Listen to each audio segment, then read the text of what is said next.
All right, everyone. Welcome to what I think is one of the most practical chapters we will cover this semester. So I want you to appreciate the images that you see right now on your screen. So you see trucks, transportation goods, and cargo containers being moved around. Okay? So now you might be thinking, Professor, are we talking about shipping and logistics today? Well, not exactly, but you are not wrong to make that connection. So, the transportation method we are diving into today actually gets its name from transportation problems in logistics, but here is the thing. It has become this incredibly powerful tool that goes way beyond just moving stuff around. So, companies use this method to solve all kinds of resource allocation problems, especially in production planning. Okay? So, when you see aggregate planning transportation method, think of it as learning how companies make smart decisions about where to allocate their resources, whether that is deciding when to produce goods, when to use overtime, or when to subcontract work to others. Okay? So it is all about finding the most cost-effective way to meet customer demand. Okay? So, ready to see how this works? Let's jump right in. Okay, so now before we get into the transportation method itself, we need to understand what aggregate planning is all about. Okay, now I want you to look at this definition that you see on your screen right now. It might seem like a mouthful at first, but let us break it down together. Okay? Now, aggregate planning is essentially the process where companies make big picture decisions about how they are going to operate over the next several months. So, I want you to notice all the different things they are juggling here, okay? So, there's capacity levels, production amounts, subcontracting, inventory stockouts, and even pricing. So that's a lot of moving pieces, right? Now the time horizon is the key here as well. We are talking about 3 to 18 months ahead. So this is not about what should we produce tomorrow. It's not about that. That is short-term scheduling. And it is not should we build a new factory? That's a long-term strategic planning. This is right in the middle. It is about setting up your production plan for the coming months. Okay? Now, I want you to look at all these icons that you see on your screen right now and graphics around the definition of it. So you've got cost-cutting scissors, light bulbs for ideas, charts showing growth, manufacturing equipment, inventory boxes, pie charts for resource allocation, and of course, money stacks. So this visual really captures what aggregate planning is doing. It is trying to allocate, it is, wait, it is actually trying to balance all these different operational elements. Okay? So, do you see that green box at the bottom? Okay? At the bottom of your screen? That is the whole point right there. The aggregate planning is an attempt to balance capacity and demand in such a way that costs are actually minimized. So it is everything we do in this process, okay? It is about finding that best spot where we can meet customer demand without breaking the bank. So, when a company like Samsung is planning how many phones to produce next quarter, or when Starbucks is figuring out staffing levels for the busy holiday season, they are doing aggregate planning. So, does that make sense so far? So now, let us talk about what companies are really trying to accomplish with aggregate planning. Okay? So kindly focus your eyes, no? Your attention to this quote in the blue bubble. So it says this is the core objective that drives everything we do in this process.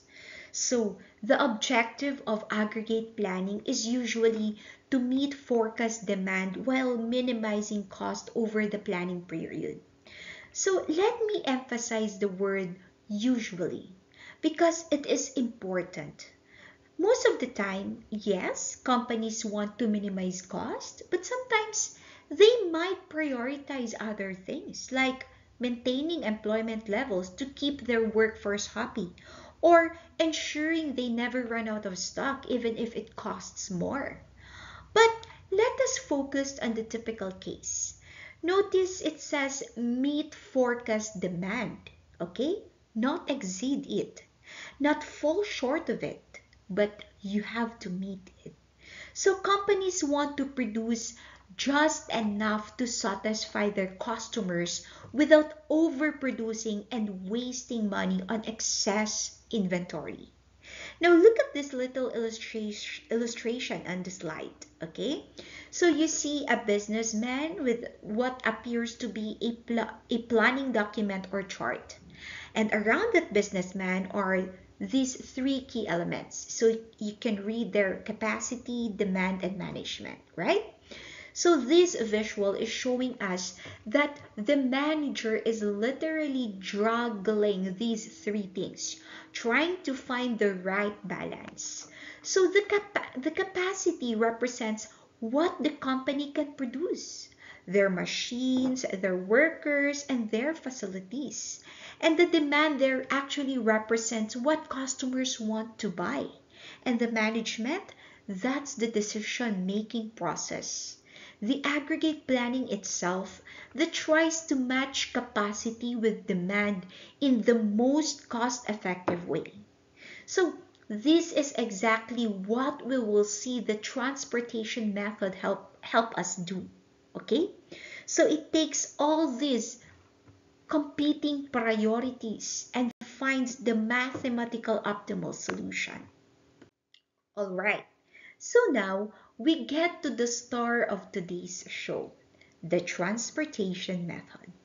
Now, as you can see in this slide, it gives us two crucial pieces of information that makes this method so valuable in the business world.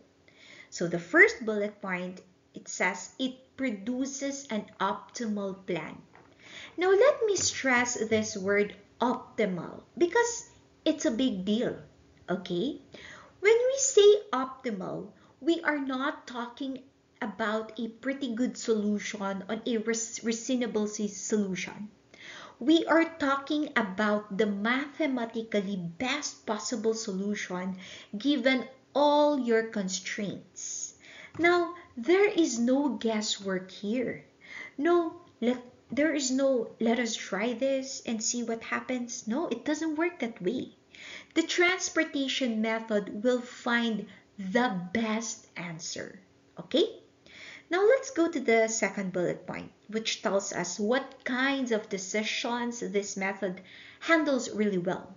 So it says works well for inventories, overtime, subcontracting. Now these are exactly the kinds of trade-offs companies face all the time. Should we build up inventory now when production is cheaper, or should we wait and use overtime later? Should we subcontract some work to another company or handle everything in-house? So these decisions involve real money. We are talking about thousands, sometimes millions of dollars in cost differences. So, what makes the transportation method so powerful is that it considers all these options simultaneously and finds the combination that gives you the lowest total cost. So now, rather than just talking about this is abstract terms, let me show you exactly how this works with a real company example. Okay? So we are going to work through the case of Farnsworth Tire Company, and you will see step by step on how they use the transportation method to solve their production planning challenge. So let's go. Okay, class, so this is now the example for Farnsworth Tire Company, wherein this company would like to develop an aggregate plan via the transportation method that we are discussing earlier. Okay, so the data here is shown. This will be the data that we are going to study in applying the transportation method. Okay, so let's look at the data one by one. The first, in here we have the sales period, wherein this sales period has 3 month sales period, the March, April, and May. Okay, and then we have here the demand for March, April, as well as May. And then after the demand, we have the capacity. So as we have discussed earlier, capacity is something that the company or capacity is something that the company is able to deliver with respect to, say for example, if they will utilize only the regular time, so this is the capacity that they can deliver for the month of March. This is the capacity, 700 is the capacity that they can deliver for the month of April, and May is the capacity that they can deliver for the month of May. 700 is the capacity that they can deliver for the month of May. Okay? And then let's go also for the overtime. If they will do overtime for the month of March, their capacity is 50. If they will do overtime for the month of April, their capacity is 50 as well. And then the same goes with May. Now, subcontracting. So what is subcontracting? As we have discussed earlier, subcontracting is letting the, say for example, they will need the help of external providers for them to do the demand. Okay, let's say for example, for the month of March, they can do a subcontracting of 150 tires. For the month of April, only 150 as well. And for the month of May, 130. Okay? And then we also have to take note that they have a beginning inventory of 100 tires. Okay.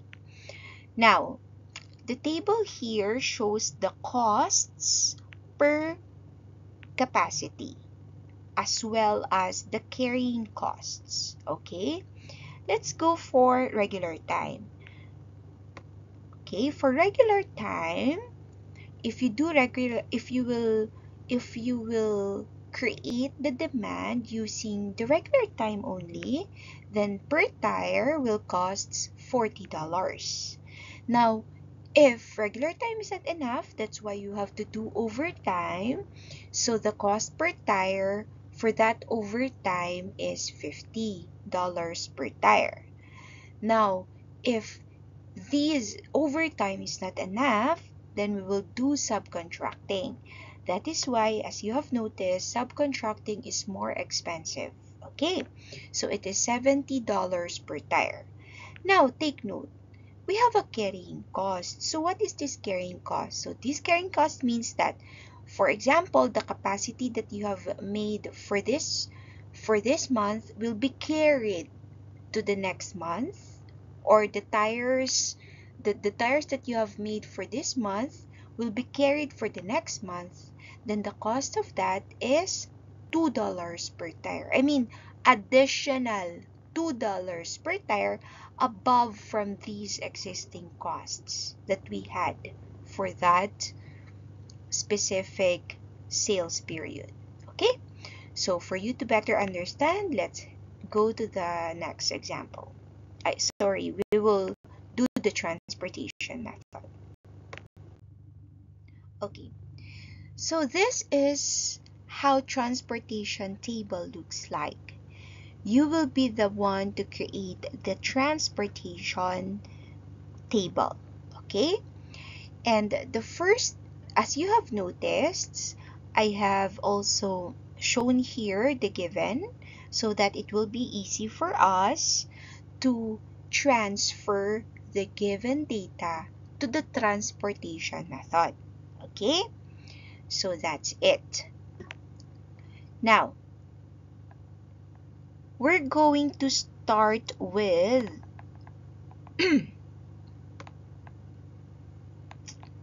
inputting our beginning inventory.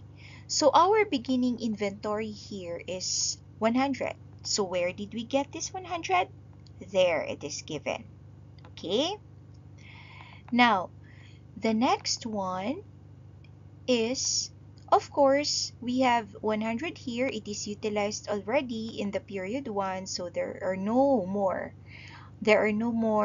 beginning inventories for period 2 and period 3. Okay, so after that, let's go to the total capacity. So the total capacity is also 100 as well.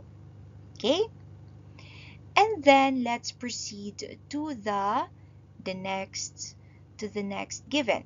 Let's go first to this period 1. Okay, let's do this period 1 first. So for the period 1, okay, let us start with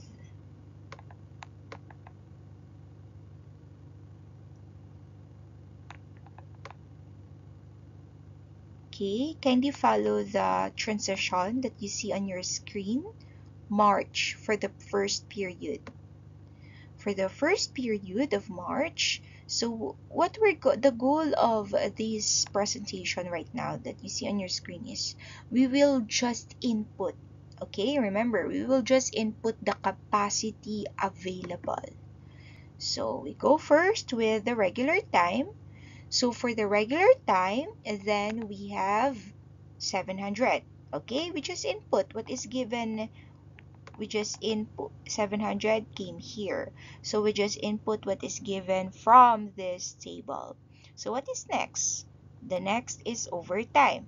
The overtime says that it is 50. So that's why you have 50 here. And then the next will be subcontract. It's 150. Okay, so we are done with the period 1.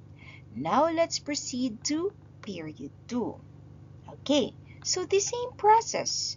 We only have to input the given capacity for the next period, which is April.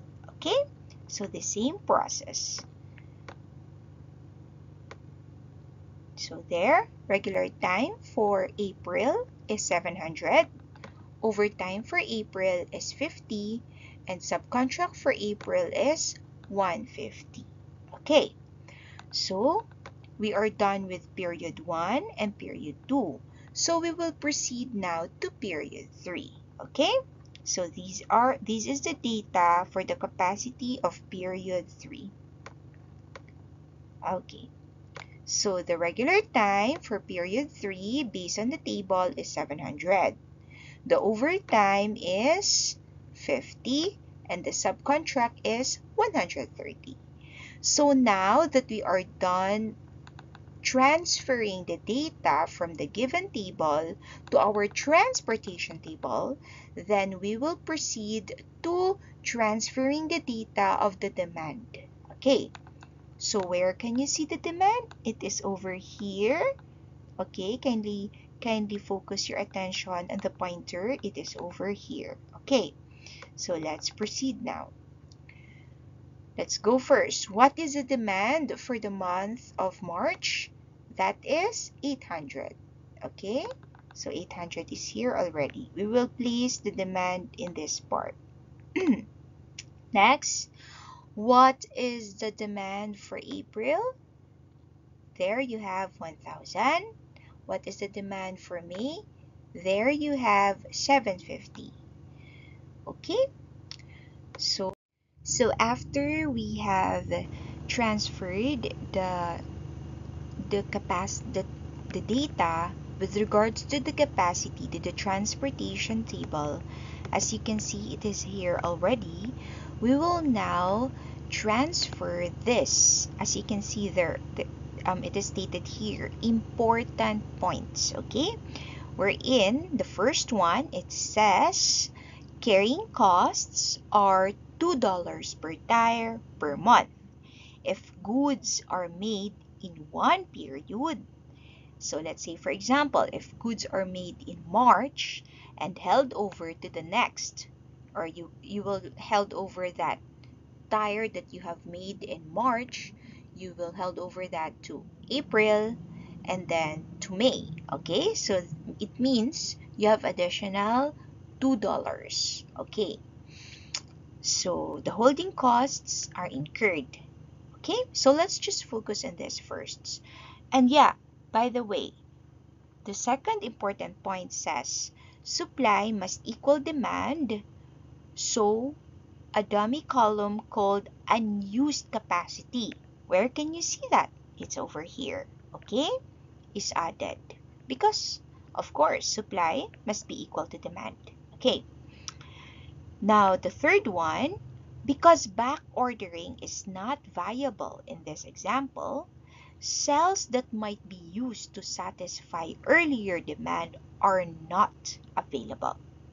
Okay, so this is just important points that we have to remember. Okay, so let's proceed now.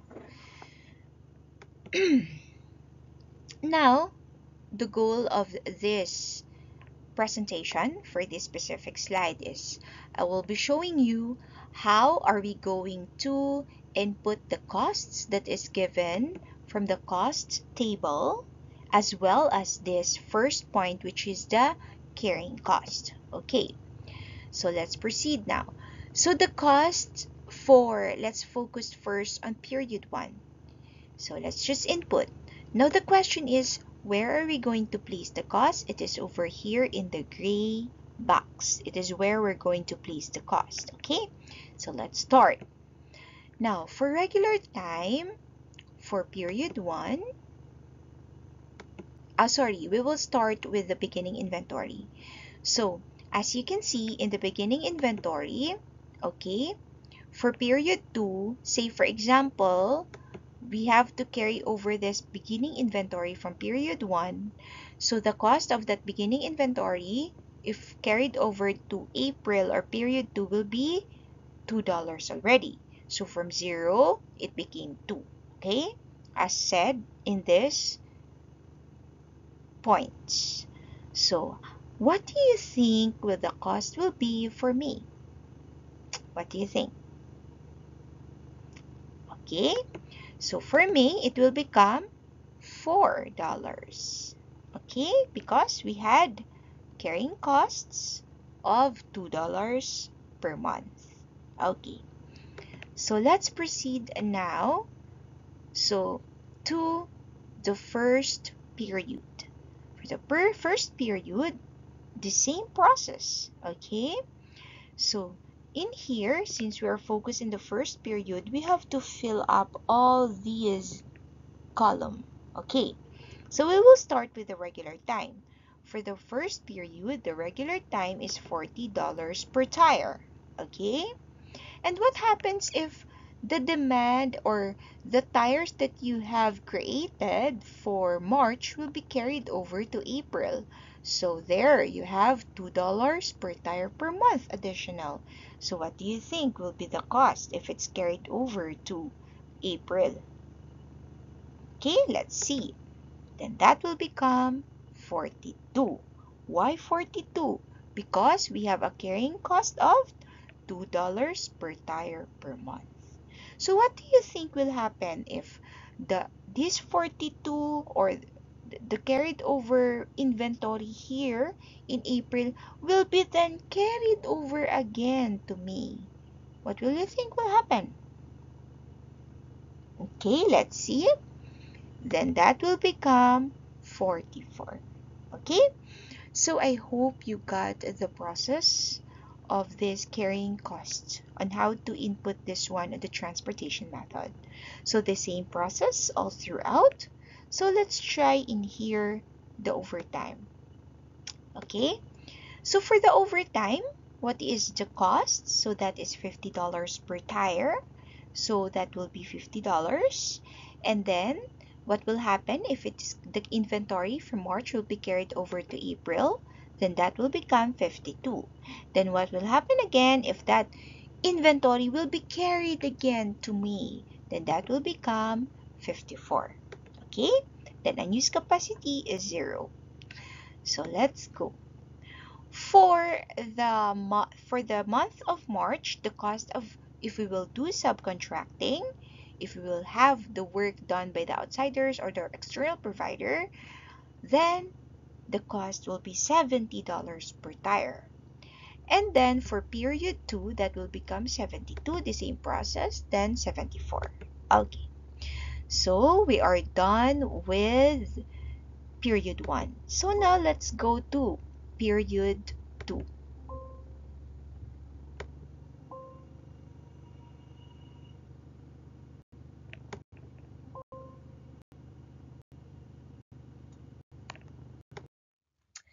Okay, so for period 2, we'll the same process with the previous one. In period 1, we will just transfer these given costs to the transportation table.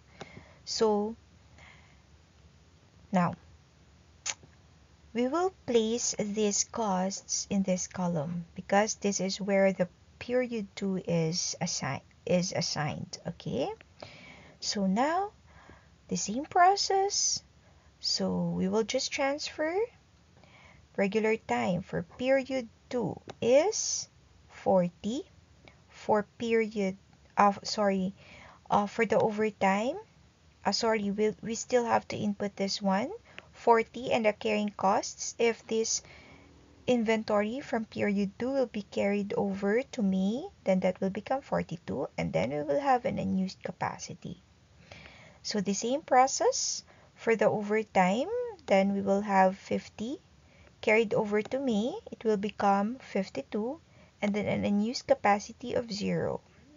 Okay, next we will go to the month of April. Still month of April, it has a carrying costs, it has the subcontracting for the month of April has a cost of 70 per tire.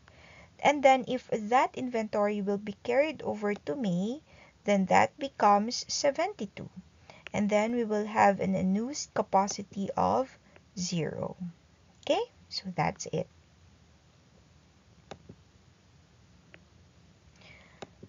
Okay, so now let's proceed to the last one, which is period 3. So for period 3, just the same process. Okay, so period 3, regular time is 40, and then overtime is 50, and subcontracting is 70, and unused capacity is 0. So that's it.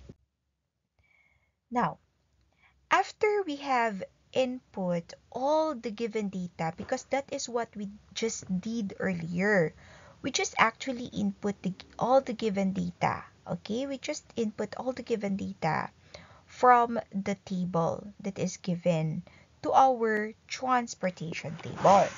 So the next thing that we are going to do is to minimize the costs of creating the demand or the demand for the tires. Okay, so let's start. Now, we see here, I want you to focus on these items, okay? On this row, you have here the beginning inventory, right? So you have to take note of that one because you can use the beginning inventory of tires to, of course, deliver the demand. Now, I will ask you, what is the demand or what is the demand of number of tires for the period 1, the month of March? So where can you see that? So you can see that here at the bottom. So as you can see, we need to deliver 800 tires for the month of March. But of course, as a business-minded, we have to make sure how are we going to create the demand at a minimum costs, okay? So that is our goal for this slide. Okay, so let's start now. So, for period 1, we have a demand of 800. Now, as you can see, the first thing that we did is we slashed this out. What does it mean? Meaning, we will already use 100. That's why it is slashed out. Okay? So, we already have a 100 tires inventory. So, meaning we still lack how many? We still lack 700 tires. So, how? So, let's see. Now, let us study. Are we going to just produce that tires for just using our regular time, or we do overtime, or we subcontract? So that is the question for all businessmen, okay, every day.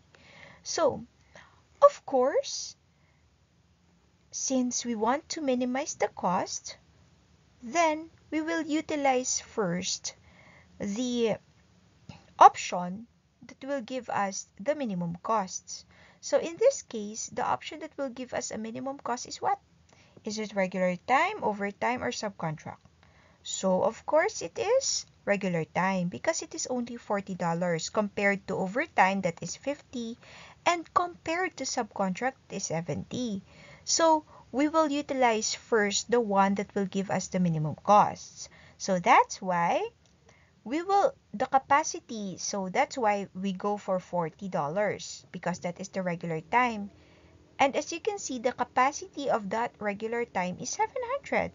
So I think that will deliver already the demand that we need because we only need 700. Okay? So yeah, let's proceed.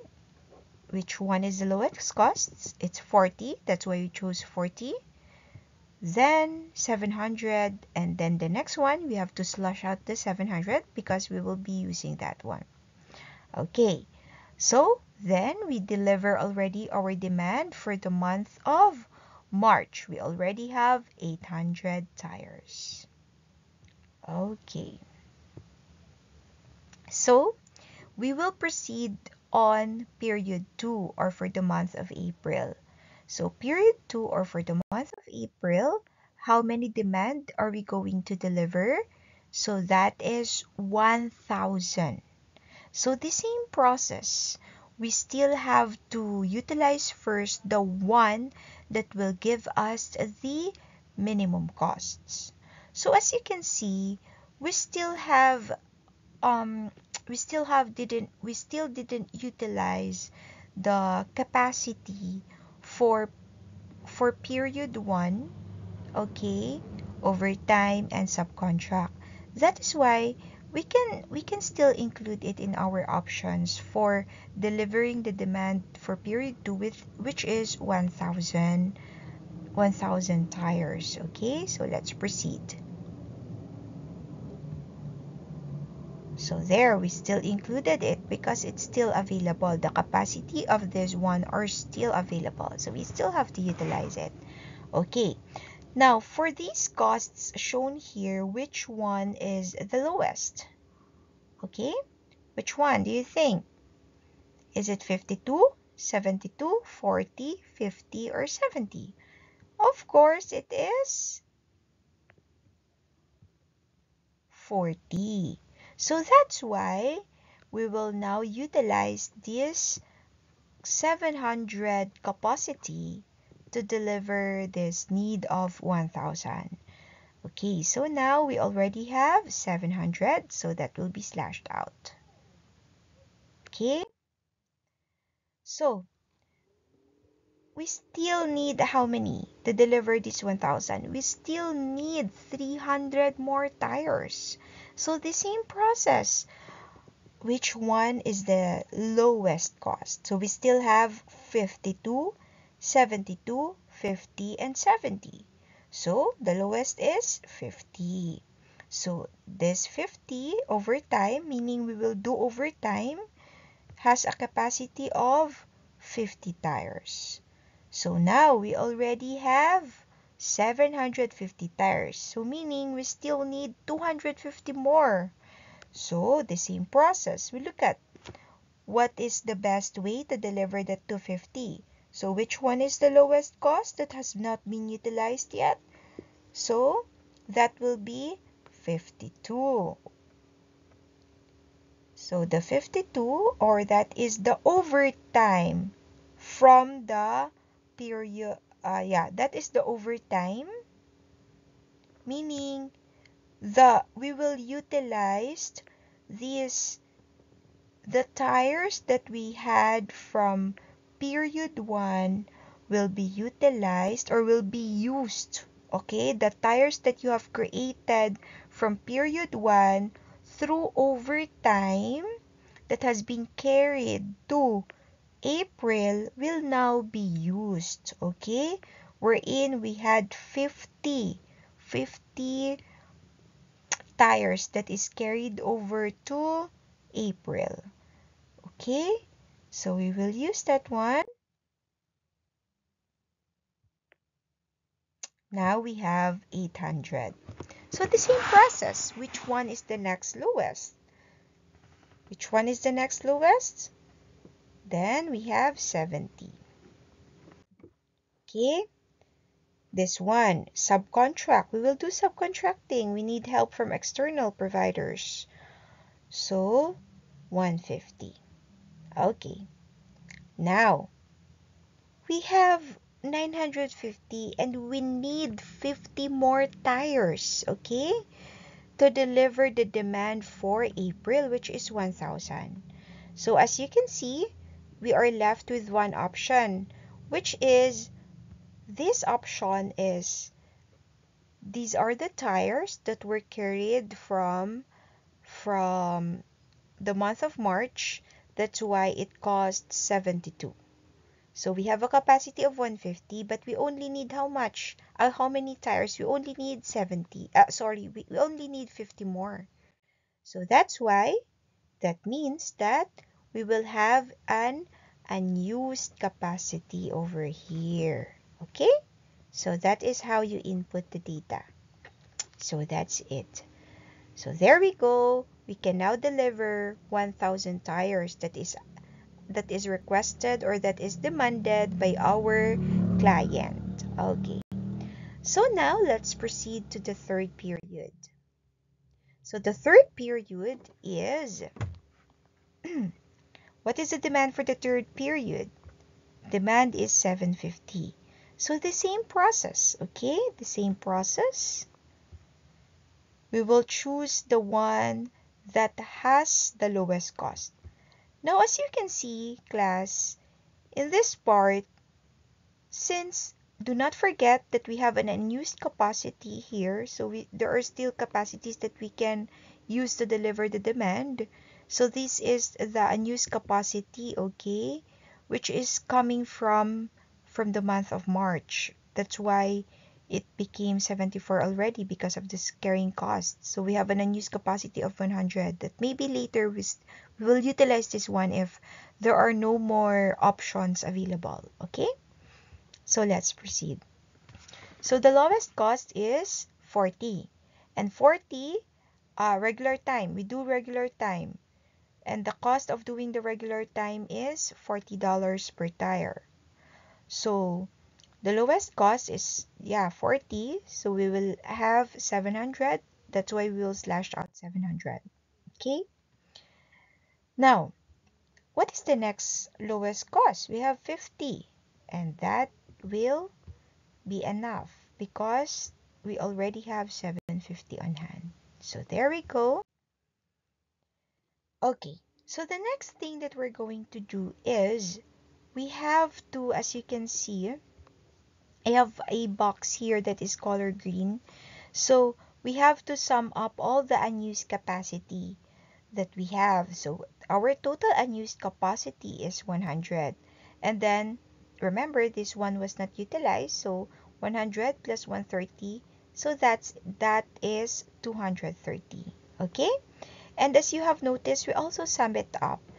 Okay, so the total demand is of course equal to this capacity given here. Okay, that's why we need this dummy column so that we can sum it up.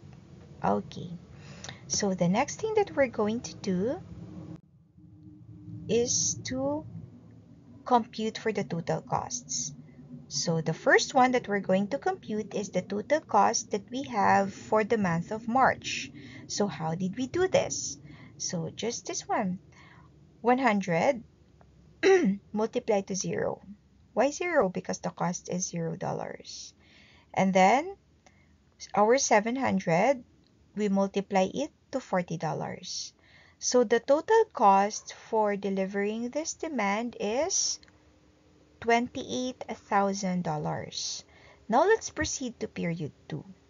So for period 2, the same process, 50 here, kindly focus on my pointer, multiplied to the cost of $52, plus 50 again multiplied to the cost of 72, plus 700 multiplied to the cost of 40, plus 150 multiplied to the costs of 70. So that's why our total cost for the month of April is 47,200. Okay? So let's proceed now to period 3 for the month of May. Now for period 3, the same process that we have did, 700 multiplied to $40 is plus 50 multiplied to 50. So that will give us a sum of $30,500. Okay? So that's it. So we will see what is the total cost or the cost of our plan for this specific example. So the cost of our plan is $105,700. Okay? So that's it. And that's a wrap on our transportation method discussion. So, I hope you can see why this tool is so valuable for companies making complex production decisions. Now, remember, what we covered today, the transportation method, is not just academic theory. So companies like Toyota, the GE, General Electric, and countless manufacturers actually use these exact techniques to save millions of dollars or pesos every year. So the principles you learned about optimal allocation, cost minimization, and resource planning, well, you will see these concepts again and again in your future careers. So, that's it. See you on our next class. Have a great day, class.